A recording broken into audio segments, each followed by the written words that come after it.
Дзень добры, шановнае панства! Вёска Шчэчыцы. Шыльды нямае, але прашу верыць на слове.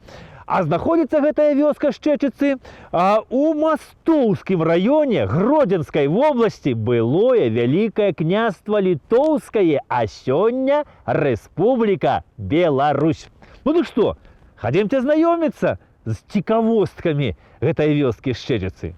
Наперад!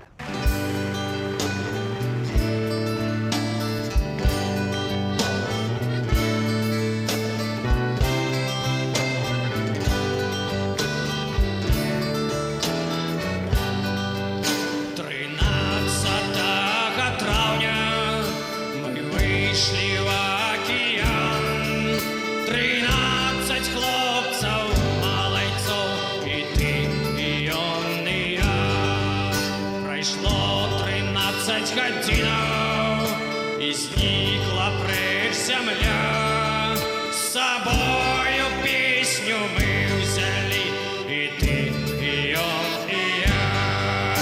Тум-тум, бум-бум, тум-тум, бум-бум, тум-тум, бум-бум, ля-ля. С собою песню мы взяли, и ты, и он, и я. 13 дён минуло, 13 долгих дён. Мы ромбили на кораблі, і ти, і я, і он. Убачили ми зранку 13 кораблів. На абордаж ми крикнули, і ти, і я, і он. Тум-тум, бум-бум, тум-тум, бум-бум, 13 кораблів.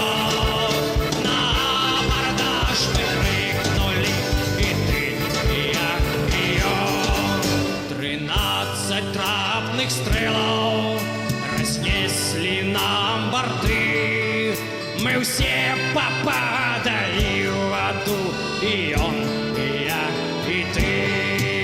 13 долгих тыднёў носил нас океан, и все одно пошли на дно, и ты, и он, и я.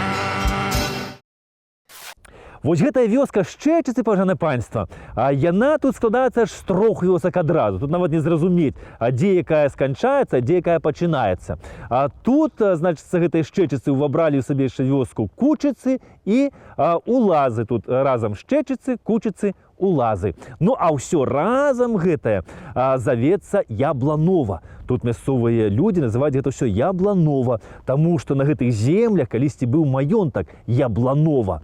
Вось гэтыя ўсе землі, шановнае панства, калісьці ўваходзілі ў Ваўпянскае староства. А гэта вельмі такое гістарычнае староства, багатае на розныя гістарычныя падзеі. Ну, але коротенька.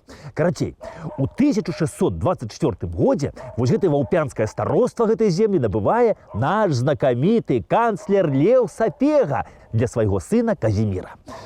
Ну і карацей, значыцца, Казімір Сапега, атрымаўшы гэтае староства ад бацькі свайго у падарунак, пабраўся шлюбам з Каралінай Тэрэзай Радзівіл.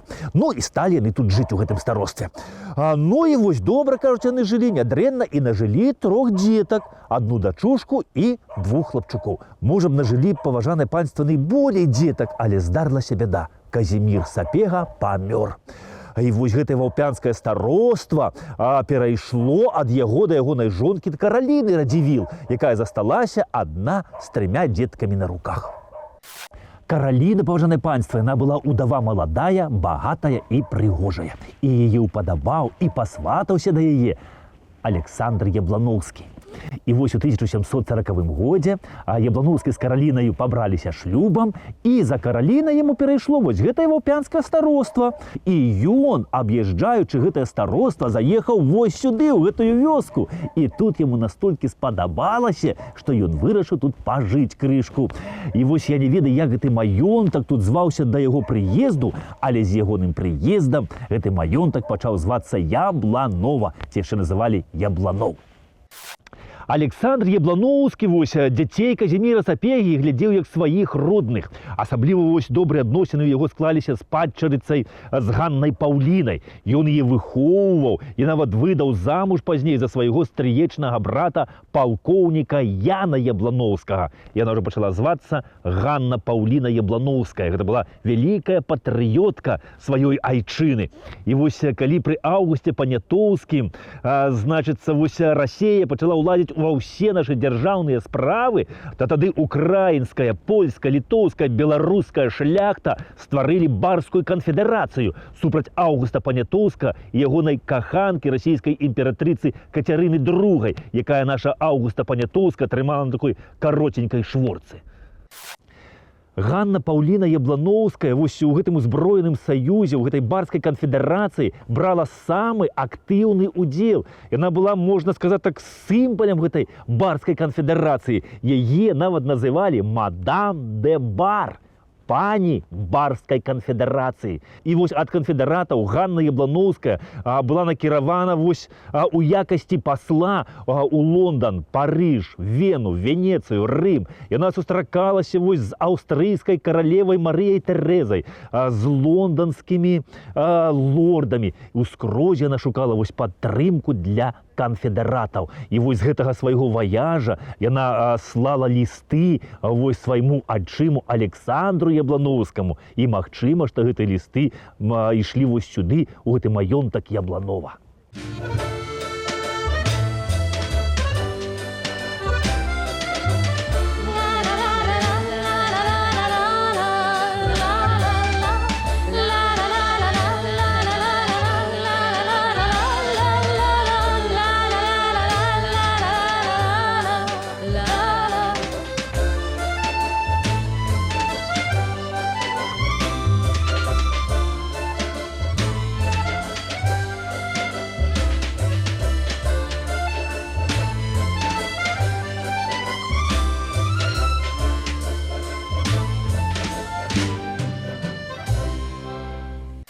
Александр Яблановскі таксама прымаў удзел вось у гэтым узброеным саюзе барскай канфедэрацыі. Ну, але, як вы ведаеце, канфедэраты былі разбітыя, і тады ж вось адразу адбыўся першы падзел Рэчы Паспалітай. І Кацярына II акупавала вось частку нашай усходняй Беларусі.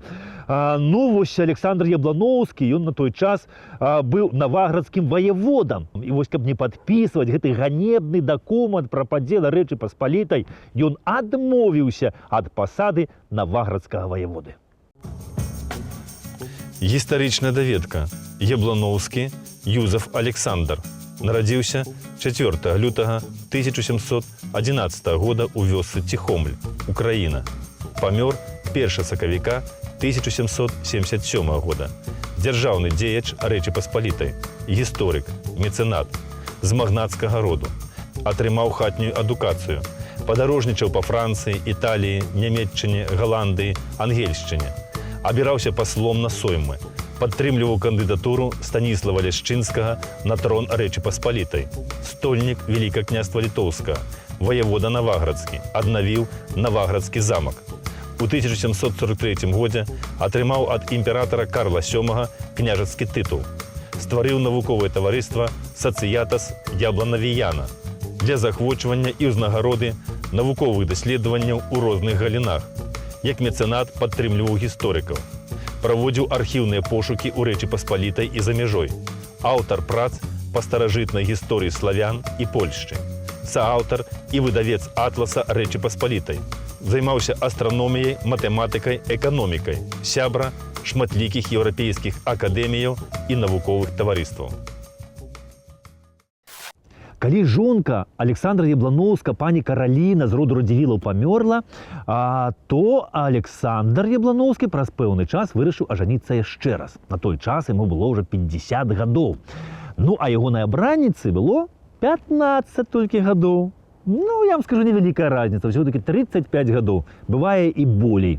Ну, а абранніца ягонай стала Франтішка Вікторія Варанецька. Ох, і пригожая дзяўчына была. Ой, пригожая дзяўчына, кажа, была спрытная, не гледзячы на свае 15 год. Ой, дзяўчына, пакахала, кажуць, пан Александра. Такого старого, як я, конечно, яна не пакахала, хотя мне яшчэ 90 не вам скажу. А пан Александра, конечно, пакахала, было за што. Ён шмат, дарэчы, ж дзе быў. Ён быў і аб'ездзіў Ангельшчыну, і Нямецчыну, Італію, Францыю, шмат дзе бываў. Я таксама шмат дзе быў, дарэчы. Я быў у Осіповічах, Парычы, Азарычы, Бабруй, у Чашніках быў. Але што я, пажанае панства, вось набыў па гэтых вось мясцінах ездзячы? Што я набыў? Што ў мяне ёсць? Капелюш гэты. Гэты капелюш трэба ў куратнік пакласці, каб куры ўжо несліся ў гэтым капелюшу. Капелюш. Што тут чумадан гэты парваны, ды парасон паламаны. Гэты парасон уже не працуе, это ж для прыгажосці. О, бачце, ён жа не адкрываецца. Калі дождж пойдзе, дык трэба за лентай будзе пераматаць. Калі дождж пойдзе, дык хавайся куды хочаш, хоць у хвошч, як той воўк, разумееце? Але я вам скажу, што гэты парасон, ён яшчэ рэч патрэбная. Вось, напрыклад, калі па вёсцы ідзеш, ды сабакі, калі нападуць, дык я тады гэтым парасонам ад сабак адбіваюся, кажу, ох, халерная пайшла. А калі б мне гэты парасон, парвалі паліто, боты, ўсё б парвалі. А боты яшчэ новыя, дарэчы. Та, што пан Яблановскі не хадзіў з такім парасонам, як я хожу. О, пажанае панства, пан Яблановскі, яго было за што пакахаць, разумееце, у 50 гадоў яго маёнткаў колькі было, колькі гэтай маёнткі прыбытку давалі, колькі грошай яго было. У пана Александра было шмат грошай, ён займаўся мецэнацтвам, разумееце, колькі ён дапамагаў вось розным творчым асобам. Калі б пан Александр сёння жыў, то ён бы, конечно, я б з такім парасонам не хадзіў. Александр Яблановскі, паважанае панства, ён жа вось колькі дапамог гісторыкам кніг выдаць, вось і сам колькі кніг напісаў па гісторыі. О, гэта чалавек, паважанае панства, быў.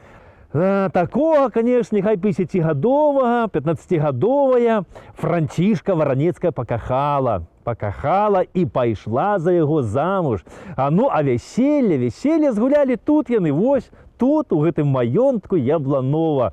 Ну, а адбылося гэта 5 жніўня 1766 года.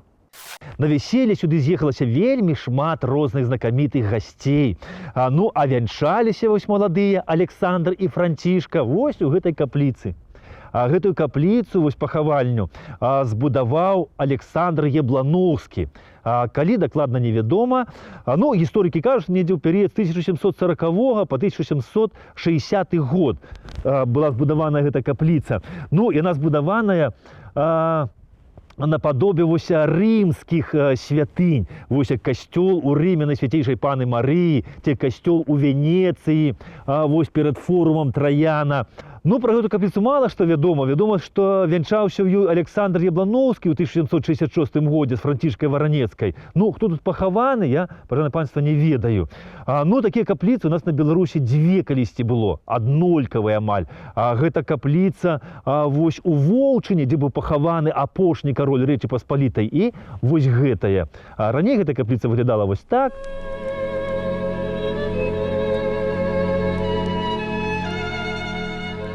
Ну, а сёння вось так.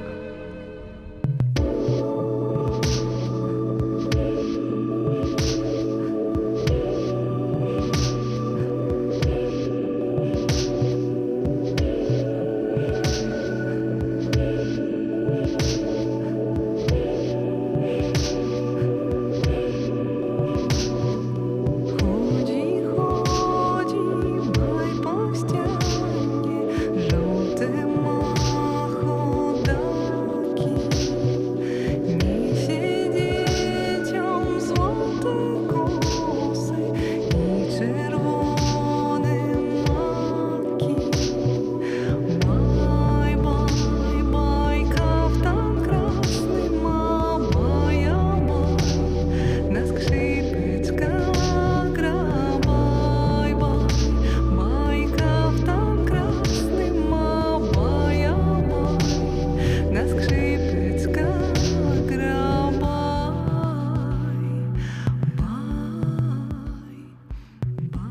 Гэта капліца, она была высокая, стройная, яе называлі казка архітэктуры. Вось звонку капліца мае форму восьмікутніка, а ў сярэдзіне яна мела форму крыжа. Тут зверху былі ложы, балконы.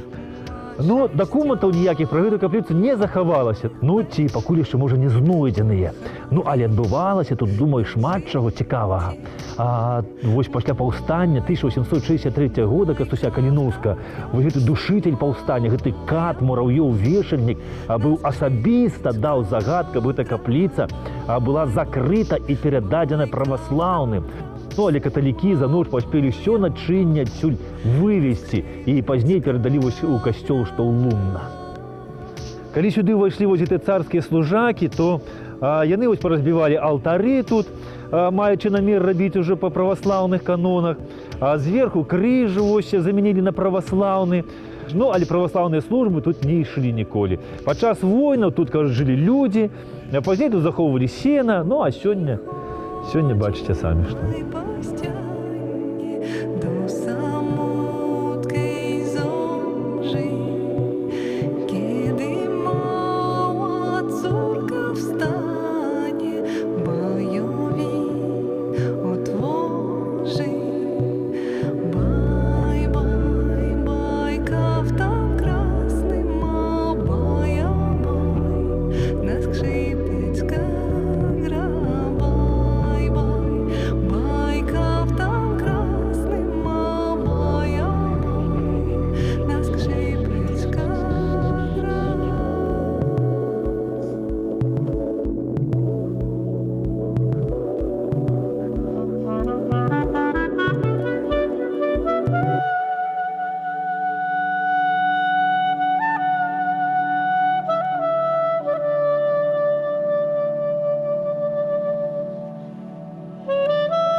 У Александра Яблановскага, вось гэты маёнтак Ябланова, гэта была адна з галоўных рэзідэнцый. Ну, колькі тут Александр Яблановскі са сваёй жонкай Францішкай з Варанецкай пражылі, я не ведаю. Ну, нажылі яны сына Аўгуста Дабрагоста Яблановскага. І вось гэты Аўгуст Яблановскі маёнтак Ябланова прадае сваім родзічам па маці Варанецкім. Ну, а ад Варанецкіх гэты маёнтак не ведае як трапляе да Эйсмантаў. І тут вось пачынаюць жыць Актавіян Эйсмант і ягоная жонка Гелена з роду Солтанаў. І яны надаюць гэтаму маёнтку другое жыццё. Палац тут, канешне, быў у Ябланова, ну, але кажуць, што Актавіян Эйсмант перабудоўваў яго. Ну, пра палац гэты мала што вядома, амаль нічога. Ён не захаваўся да нашых дзён, ну, а стаяў той палац якраз вось тут, на гэтым самым месцы.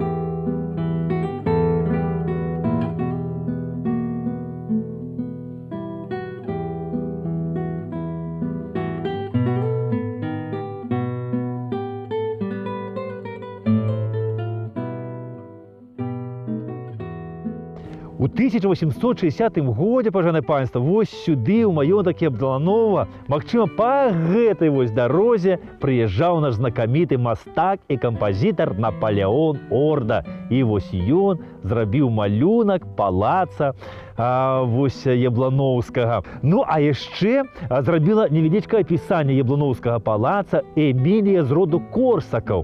Яна сюды ў дзяцінстве прыязджала з бацькамі вось у Ябланова да сваёй цёткі Гелены Эйсмант з роду Солтанаў. І вось Эмілія Корсакова, яна піша вось у сваіх успамінах, што яшчэ з дзяцінства узгадваю цудоўную, прыгожую і сімпатычную рэзідэнцыю цёткі Гелі.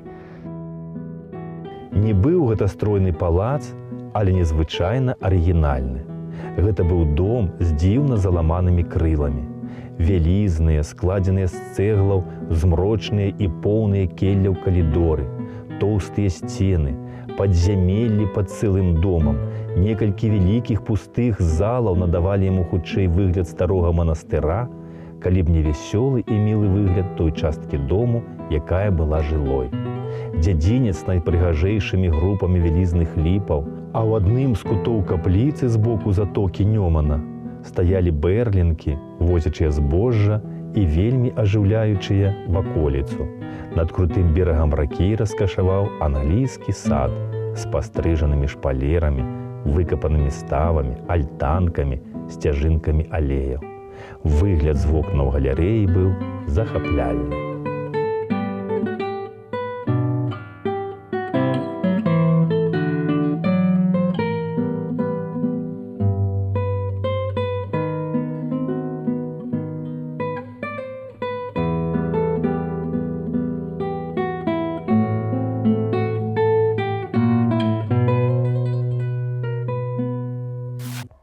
Эмілія Корсакаў, паважанае панства, у сваіх успамінах піша, што жыццё тут у Ябланова ішло па-сапраўднаму высокапанскае. Палац быў поўны службы мужчынскай, жаночай, дасканала трэніраванай. Кухня была вытанчаная. Гасцей заўсёды збіралася поўны дом. Асабліва шмат народу, кажа, збіралася вось на свята Божага нараджэння і на Новы год. З усіх маёнткаў навакольных з'язджаліся сюды ў Ябланова. Тут для дзетак ладзілі ялінку, частавалі рознымі делікатэсамі, ладзілі такія самадзейныя свае канцэрцікі. Ну, шмат пра што піша вось Эмілія Корсакаў у гэтых сваіх успамінах. Ну, прыгажосць тут, мясціны проста цудоўныя. Палац стаяў на гары, вось якраз каля дарогі, што ішла па берагу бацькі Нёмана. Калісьці ж па Нёману вось з Ябланова сплаўлялі тавар аж у Балтыйскае мора. Сяляне наймаліся тут на сплаў і нядрэнна зараблялі на гэтым. За савецкім часам, паважанае панства, вось у гэтай затоцы, тут на самым пачатку Шчэчыц, тут рамантавалі баржы. Вось гэтыя баржы калісьці хадзілі па Нёмане. Ну і калісьці вось гэта ўся затока, гэта ўся была ў баржах, аж да самога Нёмана. Ну, а гэта ўсё тое, вось што засталося з тых часоў.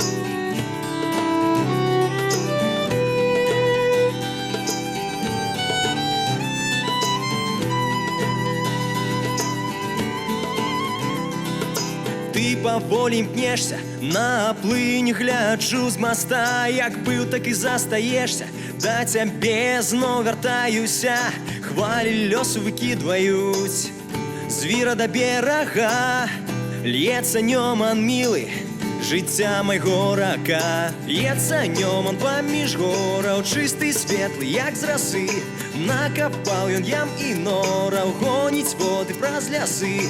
Колькі раз рыбацкі човен на грудзях тваіх гуляў. Ой, ты, Нёман, быстрый Нёман, колькі дум ты мне нагнаў. Сёння горкі твае воды ад гарачых нашых слёз, ад нядолі, ад няволі, што сабою пан прынёс. Але пройдуць дні нягоды і настане светлы май, калі злучыш назаўсёды разарваны лёсам край.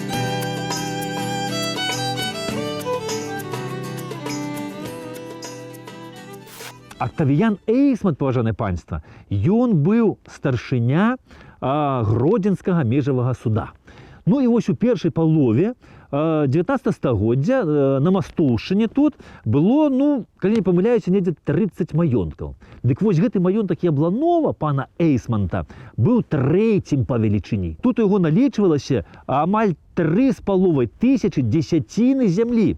І сяляне ў яго маёнтку жылі заможна, а яны вырошчвалі вось тут, ну, дзесь каля 10 розных культур. Там жыта, пшаніца, грэчка, авёс, бульба, буракі, морква. Ну, толькі што ананасаў тут яны яшчэ не садзілі. У кожным двары ў селяніна было па 2 каровы, па 2 валы, 5 цялушак, 10 авечак, недзе 3-5 свіней. Ну, заможна жылі, я вам скажу. Гэта нам усё ў школах расказвалі, што пры панах вось тут сяляне пакутавалі, мучыліся тут. Я вам скажу, што сяляне вось пакутаваць пачалі, калі паноў пазабівалі, калі палаты ўсе пазнішчалі, ну а там ужо і за сялян узяліся. У Октавіяна Эйсмонта і Гелены з роду Солтанаў была адзіная дачка Соф'я. І вось гэта Соф'я ў 1870 годзе пабралася шлюбам з Генрыхам Любенскім. І вось Генрых Любенскі ў пасаг за Соф'яй атрымаў вось гэты маёнтак Ябланова. Ну і тут уже пачалі ўладарыць паны Любенскія. А тут у іх быў завод, значыцца, тонкарунных авечак на 2000 галоў. Тут быў конезавод на 20 галоў пародзістых коней. А тут быў бровар з сутачным, дарэчы, запарам на 20 пудоў мукі і 40 чвэрцяў бульбы. Ну, шмат чаго тут было. Ну, але на сённяшні дзень вось ад гаспадарчых будынін захавалася толькі напаўразбурана вось гэтая будыніна. Што тут было? Ну, падобна на бровар. Часом сум душу мою кране, броится, что день сповитый сном, что не для мяне, не для мяне. В этот день смеется за окном, як тады болюча мне глядеть на пусты стары забытый дом. Больше яму огнями не зихтеть, темру разрываючи святло. Пасля графоў Любенскіх, вось перад другой сусветнай вайною маёмасць тут належала 2 братам па прозвішчу Цвет. Ну, кажуць, самі яны былі па веравызнанню праваслаўныя, але вось калі пачалася другая сусветная вайна, то змагацца яны пайшлі ў атрады арміі краёвай. Шмат што калісьці пажана панства тут было, але, на жаль, усё пазнішчана. Як казаў вось наш паэт Владзімір Дудзіцкі, і мала слоў, каб выказаць настрой, моя туга без краю, без меры. Але кажуць мне, возьми настрой і песняй бі у няходжаныя дзверы. У нас, паважанае панства, з вами вялікая гісторыя, багатае мінулае, а значыць і цудоўнае будучае. Ну а тое, што сённяшні дзень крышку так хістаецца, дык ён пройдзе. Поспехаў, всё самае найлепшае. Да пабачэння!